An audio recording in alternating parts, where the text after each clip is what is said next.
what's up everybody? Welcome to BCM. This is Michael. It's been a while, but I'm back. Remember to like, share, and subscribe. Stick around to the end to see what the experts have to say. I'll put a timestamp below, but first, I'll break down what I think. Errol the Truth Spence Jr. takes on Danny Swift Garcia this coming December 5th in Spence's hometown, Texas, USA, to defend his WBC and IBF titles in what should be a revealing fight.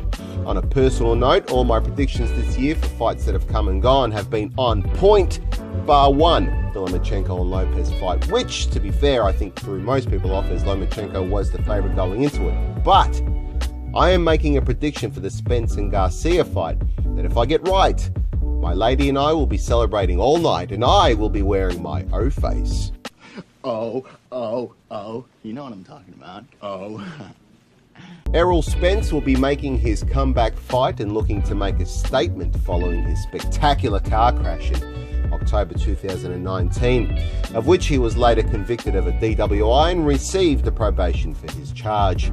Spence was back in training early 2020 after making a relatively quick recovery and is looking to get his career back on track. The 2009 Golden Gloves champ and unified title holder exudes confidence, and with a respectable resume and pro record, I can see why. Spence has 26 wins with 21 by way of knockout with 0 losses or draws. He has faced worthy opponents like Sean Porter and Carlos Ocampo, Lamont Peterson, Leonard Bundu, Chris Algieri, Kell Brook and Mikey Garcia, who, despite moving up 2 divisions to meet Spence, is a 4-division champ himself and a tough opponent for any fighter.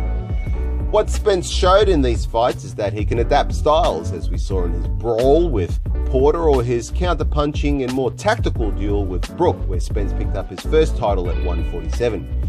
He is a strong boxer-puncher who uses his physicality when in close to position his opponent to land clean power shots, and he throws a high volume of punches and combinations and tends to swarm his opponent. He does get hit a lot, but because he rolls so well, his opponents often just make contact with his shoulders or arms, and that's one of the reasons he doesn't walk away from a fight with too many marks. But to give him credit, he gets hit clean in the face also. And from what I can tell, he's pretty durable.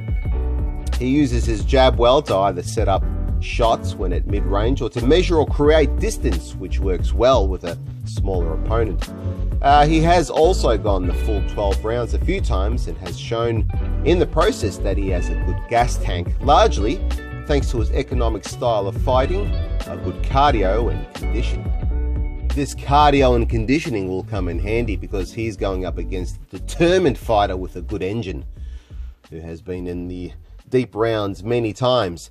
Danny Swift Garcia has been overlooked often in his career, and according to him, he goes into battle with a chip on his shoulder and something to prove when this happens, or at least he has gone into fights with this attitude before. He will be perceived as the underdog in this fight also, which will only fuel Garcia on to prove his doubt is wrong. The Philly native has an impressive record with 36 wins, 21 of those coming by way of knockout and just the 2 losses. The 2-division champ has never been knocked out, much like Spence, and has faced hard-hitting opponents like Keith Thurman, where he recorded his first professional career loss. His resume is impressive and includes super lightweight bouts with Eric Morales, Amir Khan when he was dangerous, Zab Judah, Lucas Matisse, who was considered the boogeyman at the time.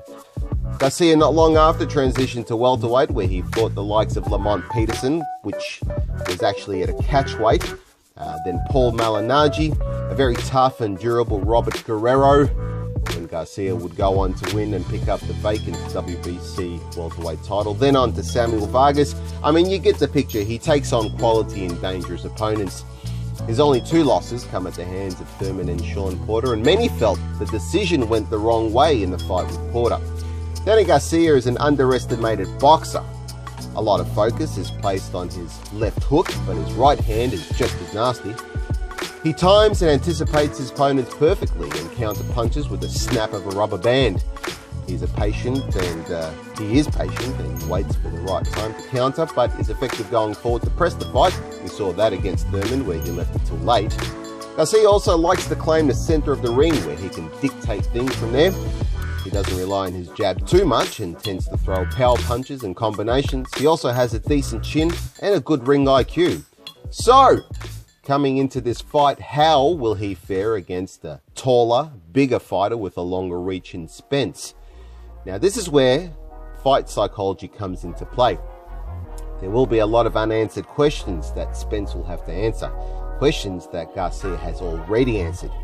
Garcia has already tasted defeat in his career and bounced back. His confidence is high with 2 consecutive wins after his last defeat to a tough and bulldoggish Sean Porter.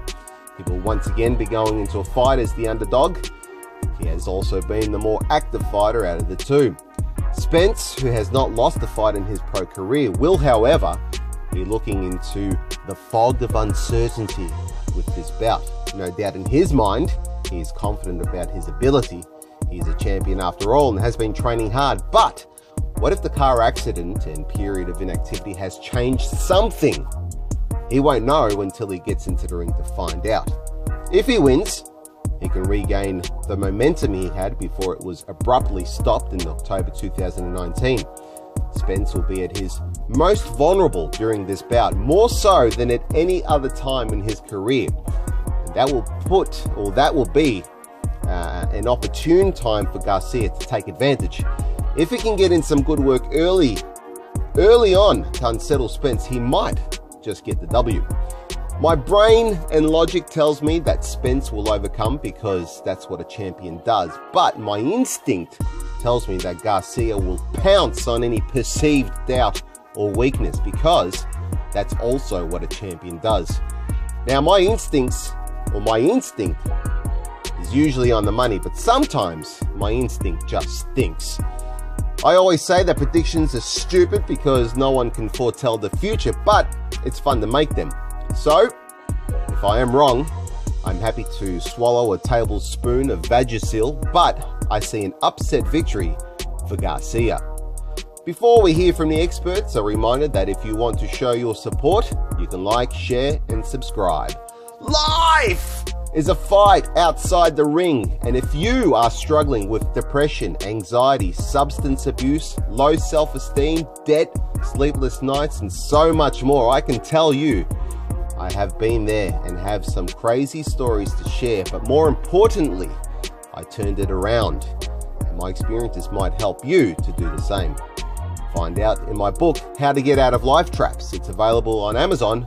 Just follow the link below.